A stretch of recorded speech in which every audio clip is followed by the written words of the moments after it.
AP problem number 5 on the study guide gives us a differential equation. Part A says let y equal f of x be the particular solution to the given differential equation such that y equals -2 is tangent to the graph of f. We are asked to find the x-coordinate of the point of tangency and determine whether that's a local max, a local min, or neither one. So y equals -2 is tangent. So this is a horizontal line. If a horizontal line is tangent to the graph, then we know that the slope is 0. So slope, I have an equation for slope. If I set that equation equal to 0, multiply by y, I get 3 minus x is 0. So x is 3. Find the x-coordinate of the point of tangency. That's what we just did. X equals 3. Determine whether it's a max, a min, or neither one. In order to be a max or a min, the slope needs to be 0, which it is. At x equals 3, the slope is indeed 0. To find out if it's a max, min, or neither, we need to work with the second derivative. So we are going to take the derivative of this.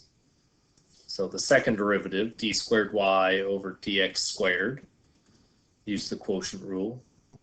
Bottom times the derivative of the top, y times -1, minus the top times the derivative of the bottom,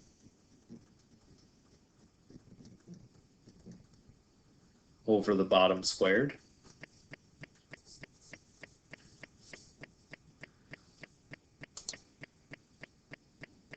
We know the y value is -2, so we can plug that in for our y's. We know the x value, we just found it to be 3. And we also know that the slope, dy dx, at that point was 0. So if I plug those things in, slope is 0, makes all this 0. So I just get -2, -2, +2 over -2 squared.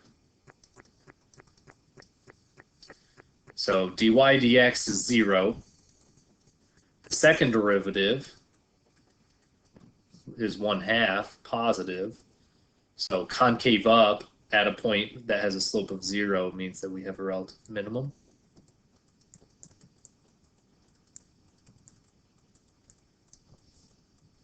Part B asks us to find the particular solution to that given differential equation. So we need to solve dy dx equals 3 minus x over y.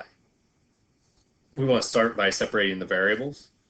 That gives me y dy equals 3 minus x times dx.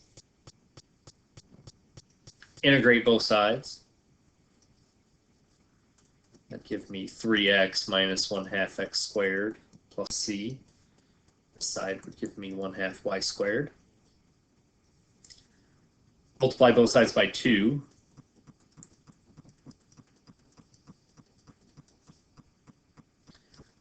Now I'm going to go ahead and plug in my point for x and y. If I plug in 6 for x and -4 for y,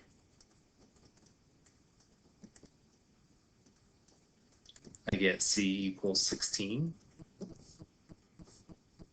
So y squared equals 6x minus x squared plus 16.